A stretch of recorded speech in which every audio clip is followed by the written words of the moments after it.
Hai everyone, di video kali ini kita akan belajar tentang menggambar sebuah bola dengan teknik pencahayaan backlight.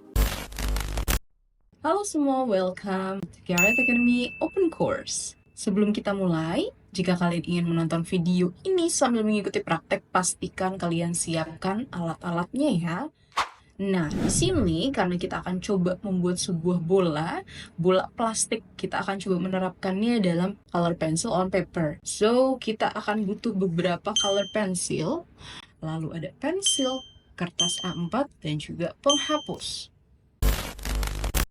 Nah, pada tutorial kali ini, kita akan coba belajar membuat sebuah bola dengan teknik pencahayaan backlight. Pencahayaan itu bertujuan untuk menemukan atau menentukan dari mana asal sumber cahaya terhadap sesuatu yang ingin kita gambar. Nah, teknik tersebut dapat memberikan kesan gelap terang yang akan memberikan dimensi pada si objek yang kita gambar nih, sehingga gambarnya tampak lebih nyata. Nah, di dalam teknik pencahayaan seni rupa, yang harus diperhatikan itu adalah letak objek. Jadi, di mana letak objeknya, pose objek, berarti posenya seperti apa, karena objek itu bisa aja bukan hanya benda mati, mungkin makhluk hidup, benda hidup, nah itu bisa, karena bentuknya, contohnya kalau objek kita manusia, berarti kan posenya seperti apa, letak tangannya kayak gimana. Nah, lalu ada juga yang namanya letak jatuh bayangannya. Di dalam teknik pencahayaan seni rupa, yang harus kita perhatikan adalah letak objeknya. Letak objek, pose objek, dan juga letak jatuh bayangannya.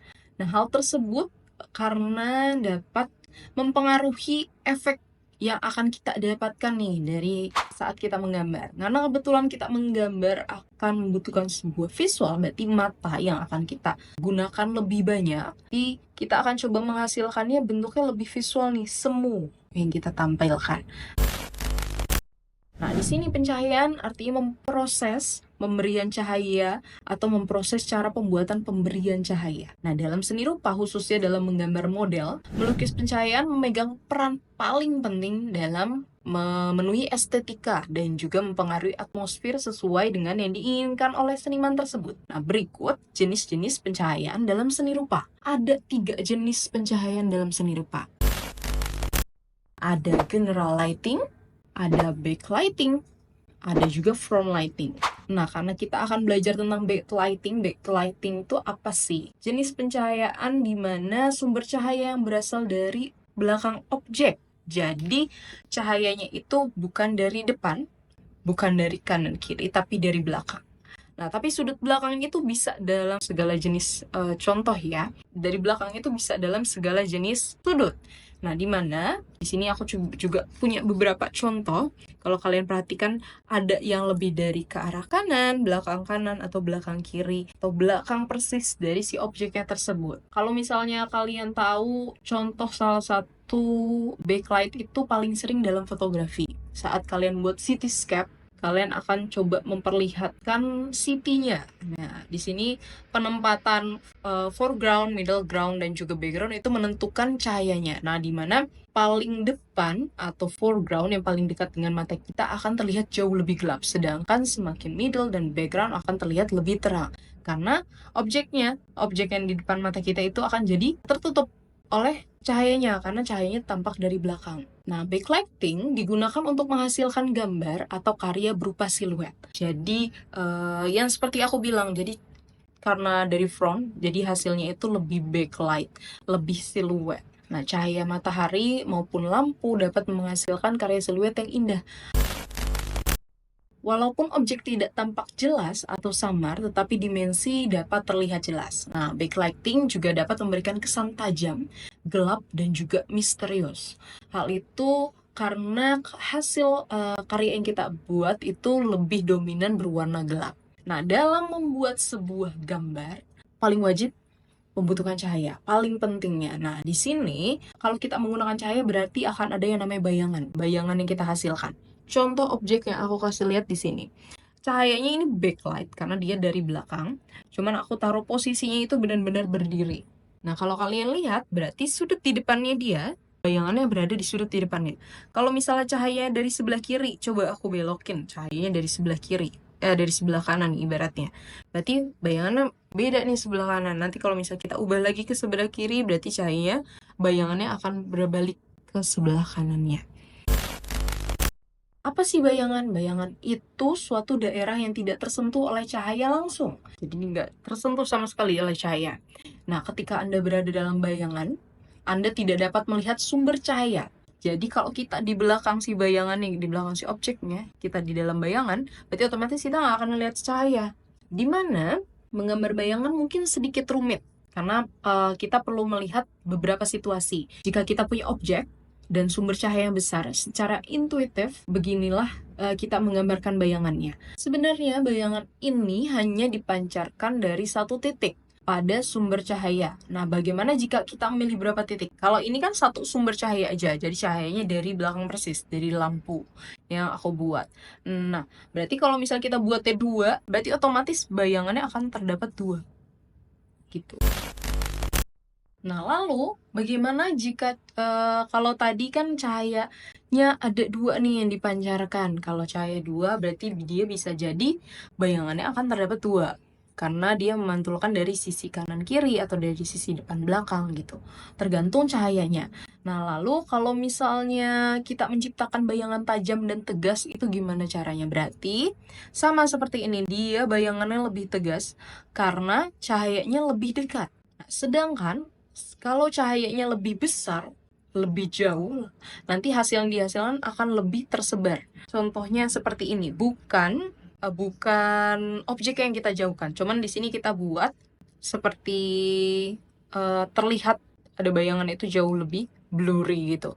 Nah, itu bisa dari penempatan si objek ataupun dari cahayanya. Nah, di sini bayangan menghasilkan tipe gradient yang buram gitu hasilnya. Lebih blur, ini lebih tajam.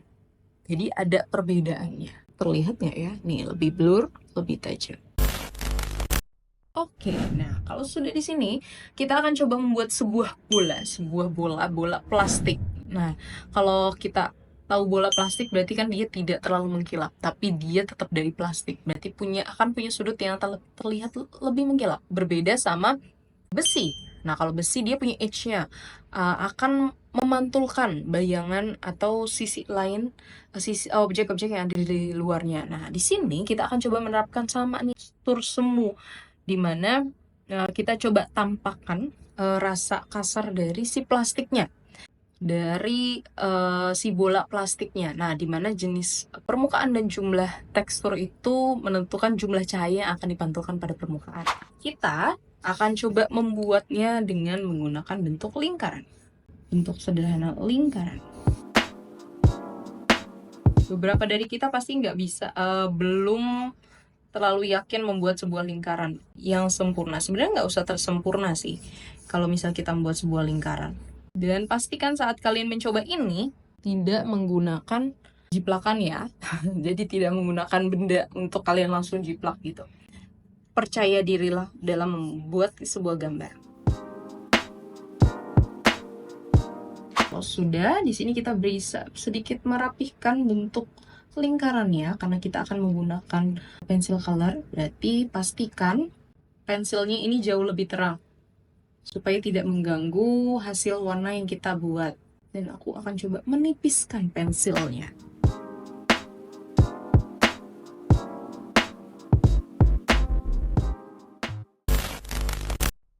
Nah, di sini kita akan coba membuat source light-nya atau light source-nya itu dari belakang.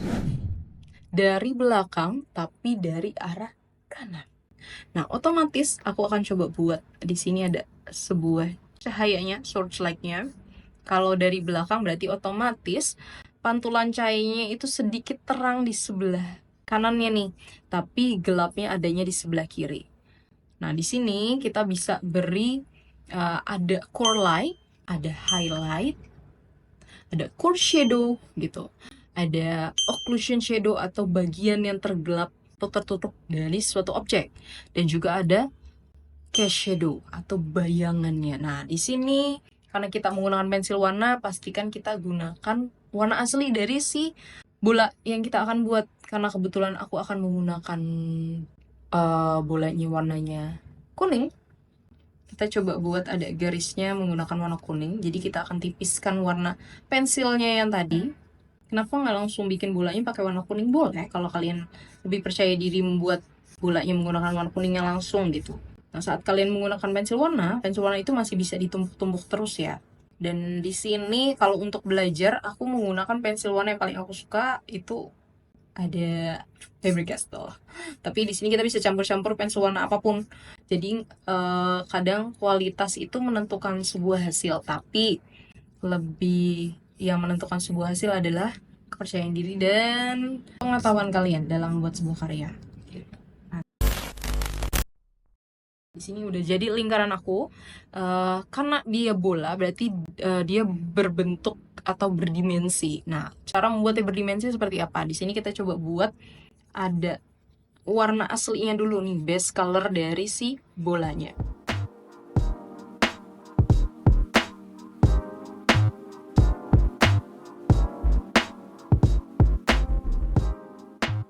Di sini kalau menggunakan pensil warna, aku lebih sering menggunakan teknik memutar atau teknik scrambling. Jadi kalau teknik scrambling itu biasa menghasilkan warna lebih padat gitu, lebih rapih. Jadi saat kalian buat gradasi jadi lebih cantik lagi. Dan kebetulan karena kita membuat bola punya bentuk dimensi. Jadi kita buatnya melingkar-melingkar aja. Kalau hatching nanti bentuknya jadi terlihat lebih datar. Nah, di sini kita akan coba beri warna pada si bolanya terlebih dahulu, baru nanti kita masuk ke bagian bayangannya. Jika menurut kalian ada kesulitan dalam pemilihan warna atau dalam penerapan bayangan, kalian bisa tulis komen ya. Pastikan jangan ragu untuk menulis komen, bertanya, atau memberikan saran dan kritiknya. Setelah warna kuning ini, di sini kita akan coba buat light. Kita campur dengan warna lainnya, warna yang berseberangan dari warna kuning. Aku akan gunakan warna ungu, tapi warna ungunya akan kita jadikan sebuah red flag light, jadi reflect, dan juga dari rim lightnya, jadi bayangan gelapnya. Nah, di sini aku akan coba berikan warna orange sedikit, warna orange dan peach. Jadi kita bisa buat warna yang sesuainya. Jadi di sini aku gunakan beberapa warna.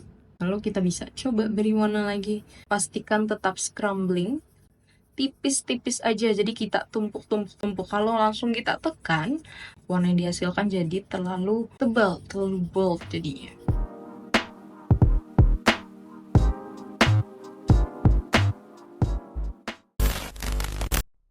Nah, lalu karena searchlight-nya dari arah kanan belakang, core shadow-nya itu adanya di bagian sebelah kiri. Nah, di sini aku akan coba memberikan sebuah garis gitu. Ini adalah core shadow-nya. Bagian sini core shadow. Lalu di sini ada core shadow juga yang di bagian depan, jadi lebih light, dan juga bagian highlight-nya. Nah, highlight-nya itu bayangan yang dihasilkan, cahaya yang dihasilkan dari si searchlight-nya nih. Berarti kita akan coba beri titiknya.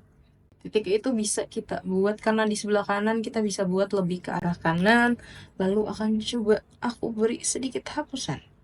Oke, highlightnya aku sudah jadi. Kita buatnya sedikit, highlightnya itu bener-bener nggak terlalu light banget karena yang kita buat itu sebuah plastik ya. Jadi pastikan kalian memahami perbedaan antara besi, plastik, dan juga benda-benda atau tekstur lainnya. Nah, di sini kalau sudah, kita bisa buat juga ada bayangannya nih, bentuk bayangannya. Karena dari sebelah kanan, kita akan buat bentuk bayangannya, membentuk lingkaran, tapi jadinya lebih gepeng. Karena permukaan itu menentukan bayangan pula. Nah, untuk core shadow, di sini kita bisa gunakan warna yang lebih gelap sedikit dari warna orange. Dari warna kuningnya yang kita gunakan untuk base colornya. Kita buat core shadow-nya itu membelakangi dari arah cahayanya. Nah, karena dia bentuknya bulat, berarti nggak seluruhnya nih. Sini kita bisa buat semakin ke bawah terlihat sedikit semakin menerang. Jadi bentuknya melengkung gini.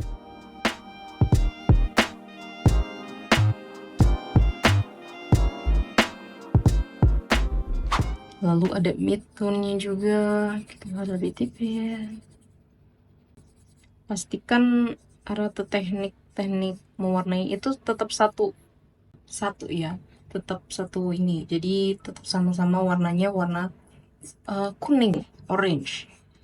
Jadi warna yang sesuai sama warna base colornya. Nah, saat kalian menggambar atau mewarnai, pastikan penekanan gripping pencil ya, penekanannya itu benar-benar kita pelajari, kita coba. Jadi jangan hanya dari dekat aja. Biasanya dekat ini nih, si paling dekat ini basic grip itu untuk memberikan detail. Jadi semakin dekat. Nah, di sini aku coba gunakannya pakai underhand supaya jangkauan yang aku buat itu lebih luas. Nah, jadi karena bola itu memutar, jadi bentuknya pasti otomatis dia memutar. Kita bisa gunakan pakai scrambling ataupun contouring.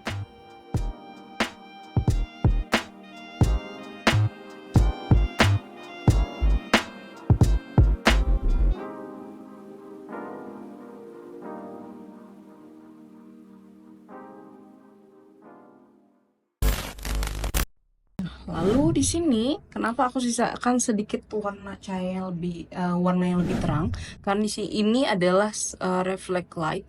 Jadi pantulan dari source light ke bagian permukaan lalu akan memantul pada bagian reflectnya. Nah, di sini karena aku coba buat bayangannya atau percampuran dari bagian warna yang berseberangan, jadi aku coba campur sama warna ungu.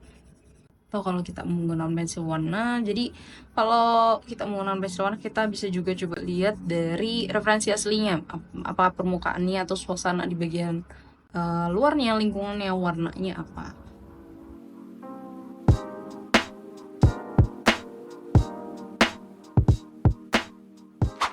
Nah, teknik mewarnai seperti ini bisa dilakukan bukan hanya menggunakan pensil warna, tapi kalian bisa juga gunain dengan menggunakan pensil on paper. Tapi kalau spidol dia memiliki teknik yang lain lagi nih. Yang aku buat warna itu nggak hard banget karena cahayanya dia cukup dekat, jadi bayangannya aja yang kita buat lebih gelap, lebih fokus, lebih tegas gitu.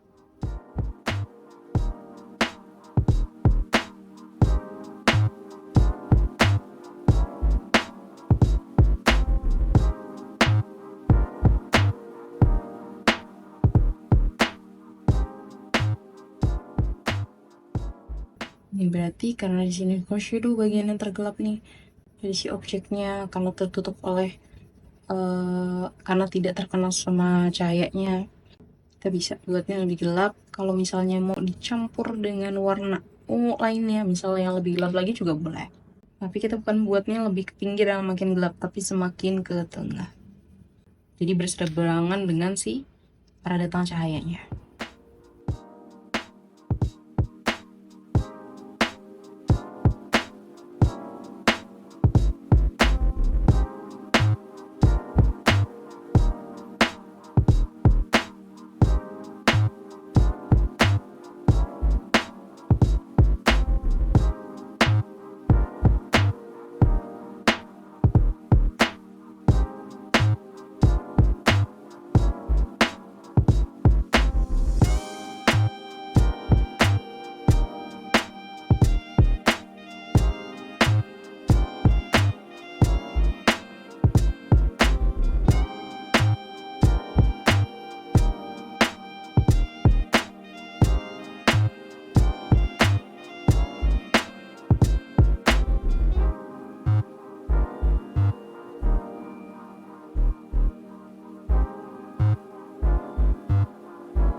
Nah, kalau misalnya bagian objeknya sudah jadi, di sini kita akan nambahin shadow pada bagiannya. Nah, shadow ini ada terdapat yang namanya occlusion shadow atau bagian yang paling dekat dengan si bendanya. Berarti yang paling tertutup, paling gelap. Dan di sini bayangannya pun kita coba bantu dengan warna ungu nih.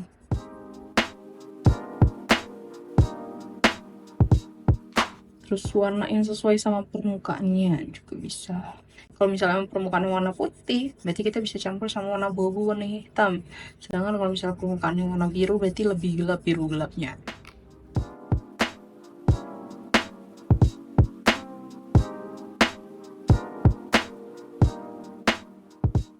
Lalu di sini kita juga tambahin transitional dari gradientnya. Jadi perubahan warnanya semakin ke ujung itu semakin light ya. Tapi karena kita buat cahayanya itu cukup dekat, jadi bayangan dihasilkan tampak lebih tegas. Nah, pastikan bayangan itu lebih gelap dari si bendanya.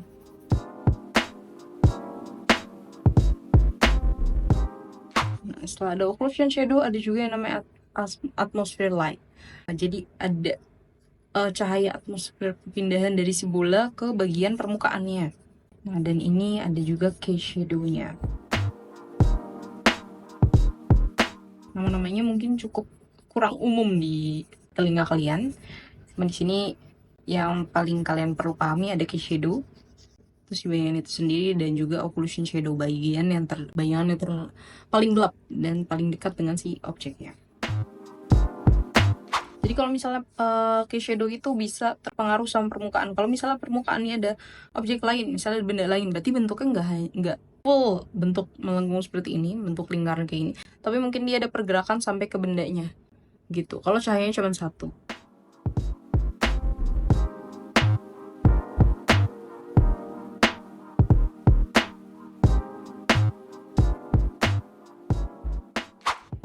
Lalu ada si atmosphere light-nya. Ada sedikit cahaya dari pantulan si objeknya. Nah, kalau misalnya mungkin tampak di kamera, jadi terlihat kayak terang gitu. Sebenarnya kalau misalnya aslinya ini mungkin pengaruh dari cahaya luar kameranya di sini cukup terang, jadi makanya dia warnanya jadi kurang terlihat. Ini warna yang berseberangan ini objeknya warnanya panas, sedangkan bagian bayangannya atau siluetnya, cahayanya kita buat warnanya lebih dingin. Nah, ini bisa menghasilkan karya yang lebih menarik lagi saat kalian membuat benda atau gambar dengan warna. Jadi nggak monoton warnanya, nggak panas-panas semua gitu.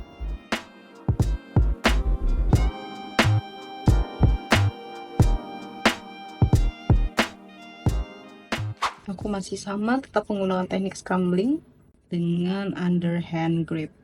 Jadi semakin jauh megangnya biar luas aja jangkauan yang kita gambar.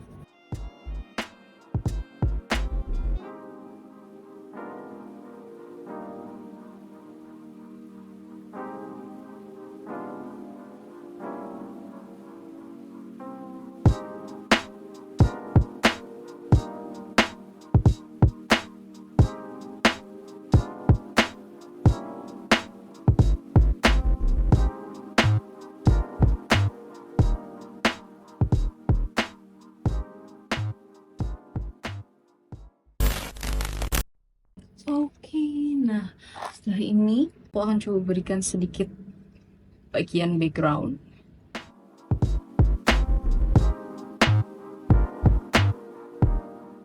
Ini udah jadi gambar kita membuat sebuah bola plastik berwarna orange dengan bayangannya yaitu backlight.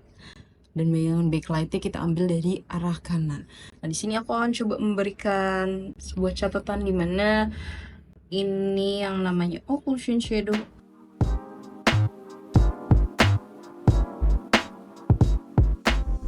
Ini adalah bagian yang paling dalam nih. Bagian tergelap dari sebuah bayangan, occlusion shadow. Lalu di sini ada juga key shadow.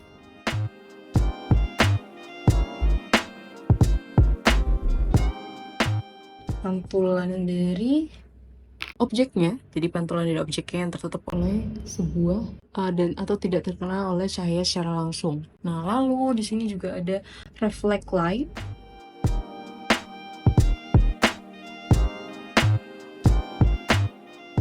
Itu pada si objeknya. Lalu ada core shadow.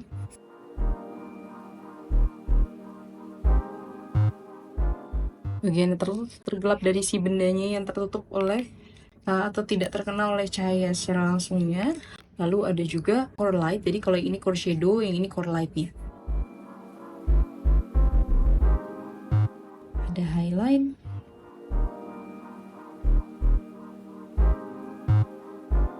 ada mid tone, ada mid tone,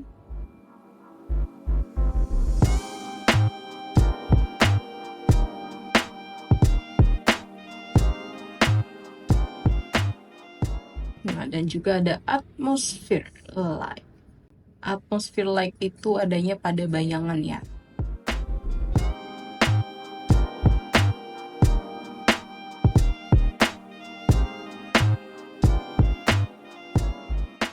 Jadi pantulan cahaya dari si bendanya, dan juga ada rim light.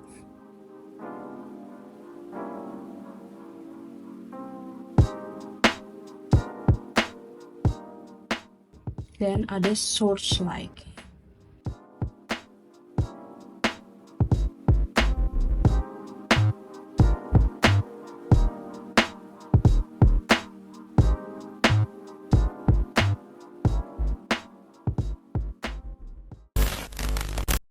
Nah, kalau misalnya kalian membuat sebuah benda, berarti kan biasanya dia akan ada permukaannya. Nah, di sini sebenarnya kalian bisa menambahkan horizon line.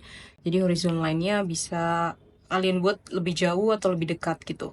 Nah, di sini aku coba fokusnya pada bagian objeknya. Nah, dengan pemberian tekstur semu seperti ini, kita bisa merasakan objek yang kita gambar dan memberikan dimensi dari permukaan atau dari permukaan objek yang kita gambar. Jadi bentuk gambarnya jadi terlihat lebih timbul gitu, ada dimensinya, nggak datar, nggak flat-flat aja.